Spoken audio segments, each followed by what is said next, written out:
Yang terhormat Bapak-Bapak, Ibu-Ibu, salam Pancasila. Bapak-Bapak, Ibu-Ibu yang melihat video saya ini, tolong jangan lupa subscribe, like, dan di-share. Sifatnya gratis. Pada hari Kamis, tanggal 9 Februari tahun 2023 ini, saya akan mengomentari pengiriman minyak kondensat kepada TPPPI atas perintah Yusuf Kala. Saudara Raden sebagai Direktur Utama PT Migas di Cepu, Jawa Timur. Saudara Raden dituntut jaksa menyelewengkan minyak kondensat dikirim ke TPPI senilai 36 triliun.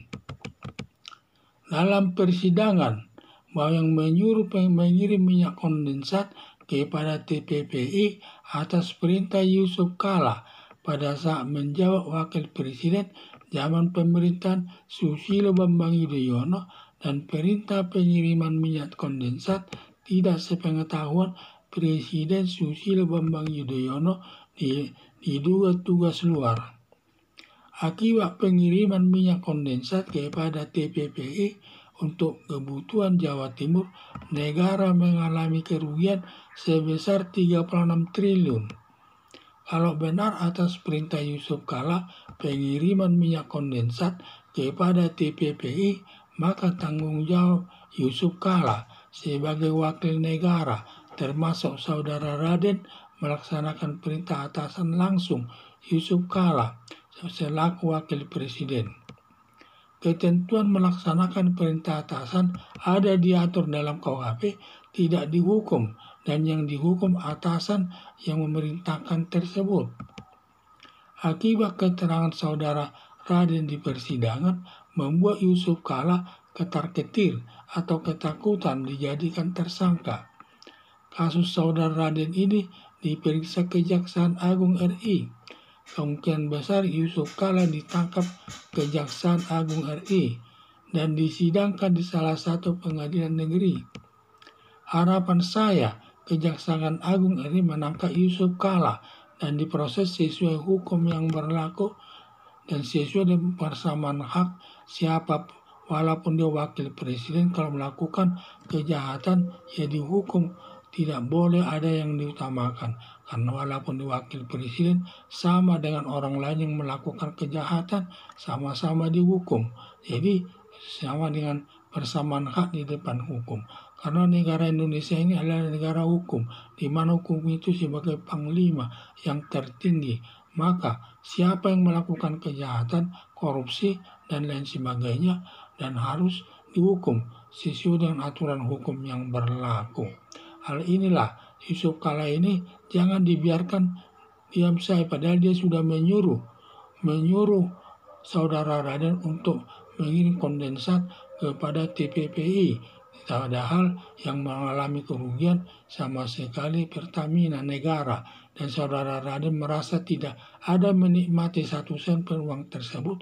Berarti yang menikmati itu adalah TPPI dalam hal ini, mungkin sebagai penanggung jawabnya yaitu Yusuf Kala. Maka harapan saya Kejaksaan Agung RI agar menangkap Yusuf Kala dan diproses sesuai hukum yang berlaku. Jangan melihat dia sebagai wakil presiden, tetapi sebagai warga negara yang walaupun jabatannya sebagai wakil presiden, sama kedudukannya di hadapan hukum dengan masyarakat biasa. Sehingga kalau dia melakukan kejahatan, walaupun wakil presiden, ya harus dihukum. Sama hukumannya seperti yang dilakukan oleh masyarakat umum lainnya. Hal ini sesuai dengan prinsip negara hukum, yaitu negara hukum itu di mana semua warga negara sama haknya di depan hukum. Siapapun yang melakukan kejahatan harus dihukum. Maka saya mengharapkan agar Kejaksaan Agung RI memeriksa Yusuf Kala, ditangkap di Kejaksaan Agung RI dan disidangkan di salah satu pengadilan negeri, dan harapan saya Kejaksaan RI menangkap Yusuf Kala dan diproses sesuai hukum yang berlaku tanpa melihat apa jabatannya. Yang penting dia sudah melakukan perbuatan kejahatan, karena saudara Raden selaku Direktur Utama Migas tersebut mengirim minyak kondensat tersebut atas perintah Yusuf Kala. Sedikit pun saudara Raden katanya tidak menikmatinya. Dan hal itu disampaikannya di muka persidangan. Dan itu berarti ada yang menikmatinya, itu yang memerintahkan untuk mengirim barang tersebut. Sehingga apalagi dia waktu itu sebagai wakil presiden, selaku wakil presiden, berarti secara tidak langsung itu atasan daripada saudara Raden. Dan dalam hal ini maka dia harus bertanggung jawab, di mana Yusuf Kala harus bertanggung jawab atas hal tersebut. Kalau benar saudara Raden di persidangan Yusuf Kala memerintahkannya, maka Yusuf Kala harus bertanggung jawab. Yang berakibat keterangan saudara Raden di persidangan membuat Yusuf Kala ketar-ketir atau ketakutan dijadikan tersangka. Sekian dan terima kasih.